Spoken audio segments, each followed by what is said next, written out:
Welcome to Talking Shop. My name is Sam Durrani, and today we are with Sam Fox of Seneca Devices. We're actually in Sam Fox's lab over at First Flight Venture Center. Talking Shop is a new series that's going to be put out by Hangar 6, a monthly series talking with entrepreneurs, focusing on their prototyping experiences and what they've learned along the way as they develop their new enterprises. Sam, thank you for joining us today. Thanks, Sam. Why don't you tell us a little bit about yourself and the project that you're working on right now? Sure. My name is Sam Fox, and this is company Seneca Devices. I guess the reason I started working on all this stuff, Talking shop and these things, I love Legos. I've always loved building stuff. That's always been my passion there, and from a young age, and taking things apart and making around with machines, so I was studying biomedical engineering at Duke and had a great opportunity to connect with some clinicians and nurses there. And they really said that, moving patients had really kind of gone through that discovery process, learning about, I guess originally I really just wanted to make a device, kind of really make something that was useful to people and sort of, would have some application there, sort of mechanical application. And so, really kind of talked to nurses, talked to clinicians, and had really identified this issue of moving patients. And originally it was in and out of bed. And then we really started to narrow down, got some feedback, some initial ideas got shot down a little bit, which is great. And then, really kind of zeroed in on this problem of turning and boosting patients in bed. And so, got some support from the hospital to continue working on that after graduation. And then built some prototypes, and I've been joining Hangar 6 and doing some, graphed a lot of, hundreds and hundreds of different prototypes and going through that process. And love to talk more about that. So now we're raised some money here and an office here, and so getting close to launching this product and with local hospitals. So that sounds great. Let's take a step back. Let's go back to your time at Duke University. And did this project originate while you were a student, or did the idea for it really start there? Tell us more about that. Actually, go into detail. Was it actually a school project, or was it something that you just, as you spent time with clinicians, it kind of started to develop? Well, actually, so I'd always kind of wanted to build something, and I've always been kind of working on little side projects. And so, pretty much throughout my teenage years, those never really went anywhere. Kind of looking back, they seem very silly now, and I always kind of left them half finished. But it was really about learning the process, kind of learning how to investigate those, and do that, quickly and efficiently and resourcefully, I guess. And actually originally wanted to make a waterless toilet, because I'd read about that on the Bill Gates thing. And then spent time talking to a bunch of chemistry professors and different things, and then I realized it was super, super complicated, especially some of the stuff we were trying to do. So that was kind of freshman, sophomore year. And then also I realized I didn't really like wet lab stuff. I didn't really like the biologics, because I couldn't see what was going on. I really realized I really liked the mechanical. You can see it, touch it, feel it. And then basically, I think the original idea was like, okay, what if we could do like a showering device? So sort of like a hammock, and like a wheelchair user would lie back in that, and then they would kind of do like run a sponge across their body or something. And then so I took that idea, went to my professor, or one of the professors there, who designed for people with disabilities, Kevin Caves there. And so then he introduced me to an occupational therapist at the hospital. And then her first question was, she said, okay, that's interesting, but how do you get the person from the wheelchair into your device? And that was really the first, couldn't answer that question at all. And that's when she really said, that's a much bigger issue for clinicians right now. Maybe you should work on that. So I kind of threw out the old idea. So that's, always part of the challenge is definitely, letting go of old ideas is always a little bit challenging, but switch that. And then, really was working on moving from bed to wheelchair, and then just kept going through the process, talking to more and more clinicians, and then eventually realized, or, talked to some of the administrators at the hospital, and kind of got some good, some critical feedback, some honest feedback from them. It was great. And so they really said, in the hospital, transferring patients isn't done as often. It's really in bed repositioning that's the big issue, the big unsolved issue. And so really you should focus on that, turning and boosting. There aren't as many good solutions there. And they said, we just do this all the time. Nurses are, back injuries, a lot of back strain for them, especially, different patients, and so really turning frequently is very important for, preventing bed sores, preventing other complications. And really the issue was workflow. So, they don't have enough, or in terms of, if you have one person who's taking care of that patient, they might need 2 or 3 or 4 people to turn that patient. Then it takes time to gather those caregivers together. And so that delays patient care, causes interruptions. And so if they had a one caregiver solution, that'd be really awesome. And so, really kind of going around asking clinicians, it's like, so if you had a magic wand and you could, wave it, what would you try to solve, And so that was really a great way to really figure out what do they want, because I think I spent a lot of time as engineer thinking about technology, thinking about, how we make the existing devices, existing technologies. But I think it was, had some really great advice to sort of step back from that and think, what is the overall challenges the clinicians want? So don't focus on the technology, but focus on the people in the hospital and the clinicians who are doing the work and like, what are their challenges? And so that was, so kind of like that process. All right, that sounds great. Why don't we talk a little bit about the timeline for your company? Kind of start from the beginning, from this inspiration, getting to where you are now. Maybe talk a little bit about the challenges you've had along the way, and leading up to your current funding status. Yeah, definitely. So. I guess that was 2016. In 2016, I started working on that. Okay. And long periods, several, many months of iteration, going through that process, and then I really think it was kind of 2017 started applying to some of the programs at Duke, so sort of the incubator programs, some accelerator programs, and so basically the goal at that stage was proof of concept. Is how can we show how can we prove feasibility with the least amount of as fast and quickly as possible, so we can get that next round of funding. And so it's all about, stepping stones on your way, kind of building a track record of, we got this funding, and then that led to that, we proved that concept, and then we got more funding based on that, and then, pushed it a little bit more. And I think, eventually that leads up to getting investors interested, showing track record of that. So, and then started to work with, a lot of the programs at Duke. So, some of the, people, some of the great people there, and the advisors they have, and they really were building a lot of infrastructure there, kind of in 2016, 2017 when I was there. Okay. And then started working with, I'm trying to remember the exact timeline now, but I think it was 2017, really made a lot of those changes, focused on bed to wheelchair transfer. And then in fall 2017, met with those people at the hospital who said, actually, you should focus on turning and repositioning. That's the big issue. Right. And then I think, so October 2017, we got the opportunity to present at the Duke Health Innovation Jam, sort of like a Shark Tank style program at the hospital. And so then they gave $75,000 investment at that point. All right. And so that was senior year of college. And then was able to raise, and then also went through an incubator program, the Muslim Entrepreneurs Program at Duke. And so had a demo day there, got to pitch to investors, and raised about 30,000 there. And then basically cobbled together a round of various people and different professors, different friends and family, and ended up raising 170,000 by the time I was a senior. So just on graduation there. All right. And then got a storage unit. Just kind of was very cost sensitive there for a first period of time. And then that was kind of 2018, early 2019, doing a lot of that development. Also doing testing with the Duke School of Nursing. So getting getting focus groups with nurses. That was, obviously that's huge, really being able to talk to the, hands-on demos, seeing, what works, what doesn't, Did the focus groups happen while you were still a student at Duke? The first ones did, and then we got a research contract to continue that after. That's still going. So then I guess late 2019, we presented again to Duke Health, and then they said, this looks great, we'd love to, continue working on this. And then, raised continually more funding. So we had, very fortunately, had the success of, had the support of a family office in New York who got very interested from that original demo day presentation. And then he decided to, basically, he kind of set up a milestone structure. It was like, hey, we'll give you a certain amount of money, $10,000, see how that goes, and then put in more money. Then he put in 150, and then other people would join that as well, and then kind of kept going. And then then there was COVID, and there's other things. And so anyway, long story short, now we've got $1 million. That's fantastic. So I think really, it was about building a relationship with him and showing that, I'm doing what the things that I'm saying I'm going to do, and hitting the milestones that he sets up.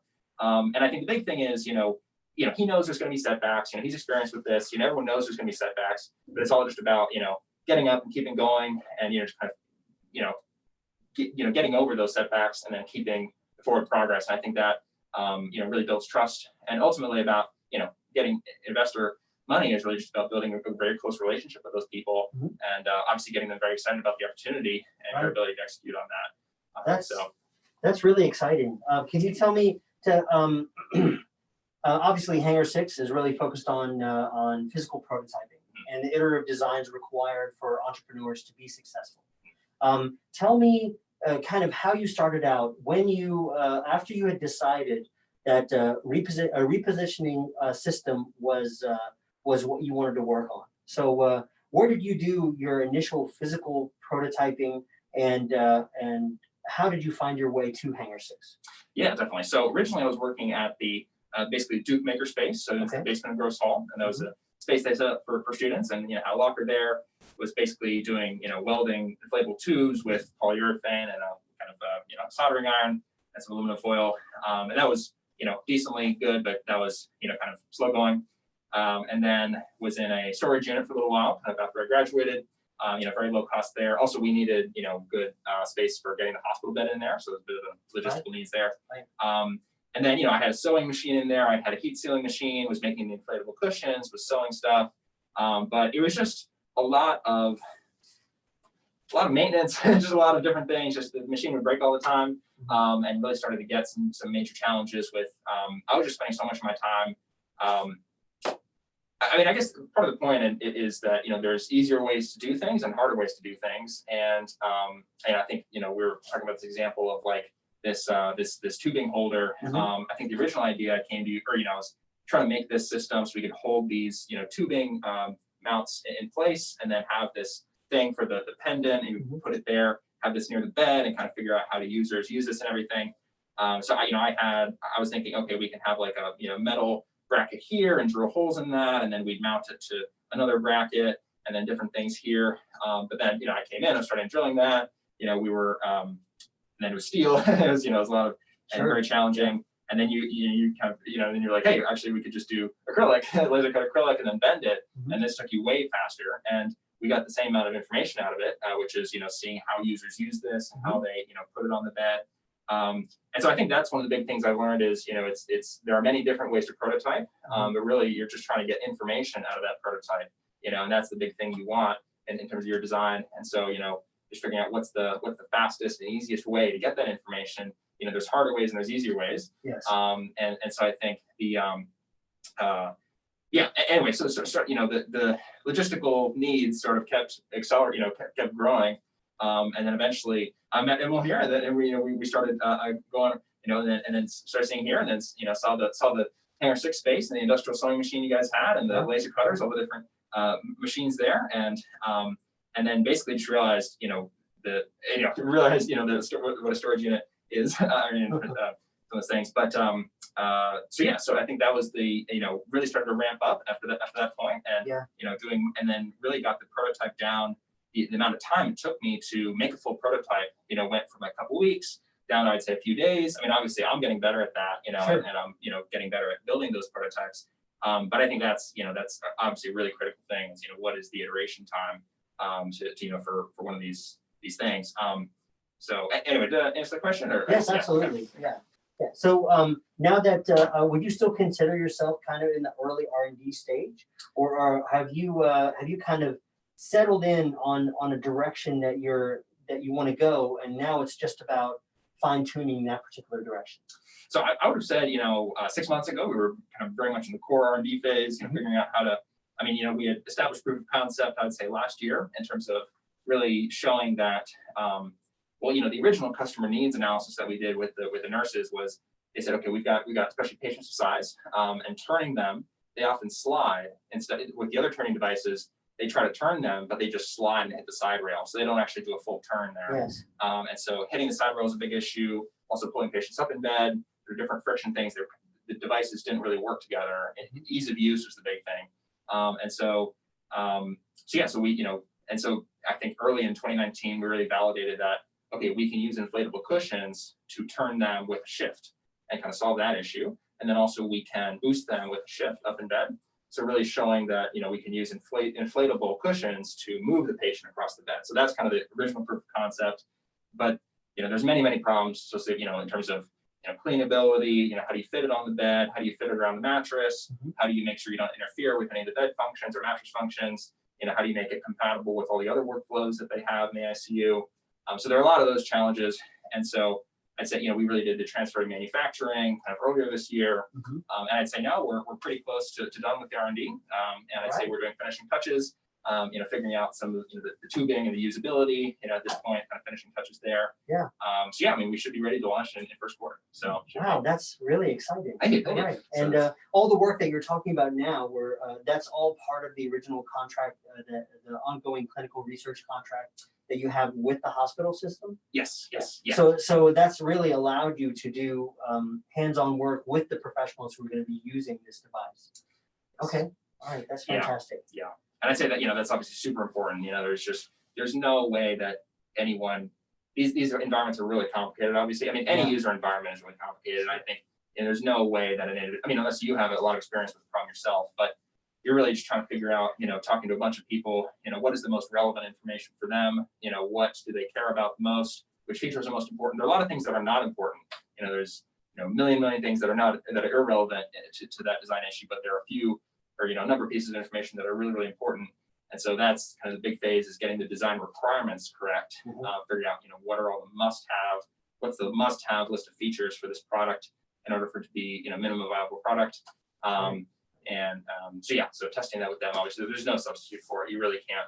And I think there's really no substitute for talking to customers face to face, if possible. I mean, obviously, COVID makes that challenging, but I really think that that you just have to get people's real feedback and just basically, I said this a bunch of times to people. It's like, hey, I need your honest, please give me your honest feedback here, because that will make the product better. Don't just tell me what I want to hear. It's much easier to solve these problems if we hear your feedback now, and we can incorporate that feedback now, as opposed to, down the line when we're already on the market. It's much harder to change things then. So basically just making, doing all the discovery we can, at early in the process, and making sure that the list of must-have features is as complete as possible. Did you, was that a challenge in getting accurate and truthful feedback from users in order to continue developing your product? Well, there are definitely a lot of challenges to that. I'd say the biggest challenge is my own bias, and that's always biggest challenge for a lot of things. But a lot of the times, a lot of times people come in to the interview process. It's a customer discovery interview, or just getting design feedback.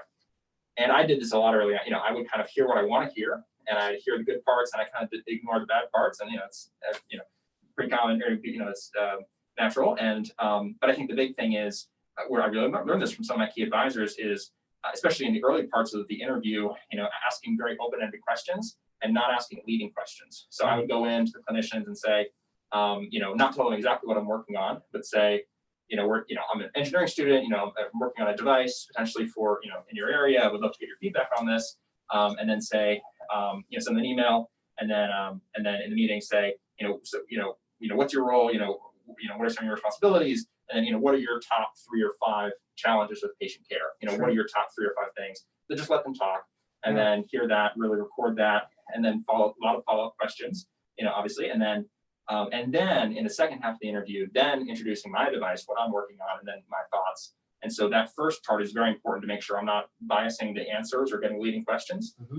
And then just being very alert to new information that contradicts what I already think, and that's often one of the hardest parts, is that especially when I got significantly into the process, there's a strong tendency to, I'm emotionally attached to the ideas that I've already come up with. I think they're great ideas, and I've worked very hard on them, and I think they're awesome. But it's, there were several times when I just had to throw everything away, because it was like, this is just not going to work. Or I was getting pretty harsh feedback, honest feedback. Not, they weren't mean about it, but they're just honest feedback. And it was definitely hard, but I think, looking back, it was obviously the right decision, because, now we're on a much better path. And I think it's basically the difference between like sailing into the wind, and you're like, I'm just going to change the sails and go. And then, but if you find the right direction, then you're sailing with wind at your back, and, it's so much easier. And then I think really the situation, that you want to be in is where your customers are, helping you develop the product, and they're saying, yeah, we would love to have this, it's like, what do you need, from us to help you develop this? Because then your customers are pulling you towards them, and you have so much better information, and they're also willing to tolerate the early versions that are buggy, and help you sort through those problems, and be patient with you a little bit, and sort of. So yeah, so I'd say that's the biggest thing is self-delusion, seeing what you want to see, and making sure you're getting the accurate information, and then I guess besides that, just making sure that testing your assumptions. Obviously, that's always kind of what the whole process is. You've got a theory about what design might work and what might solve customers' issues, and then you build a prototype to test that, and then test that as quickly as possible and get as much information, just kind of being as complete with those assumptions as possible. Wow, that's great. I think that's fantastic advice for all our entrepreneurs out there who are wanting to get off the ground. Thank you, Sam. This has been fantastic.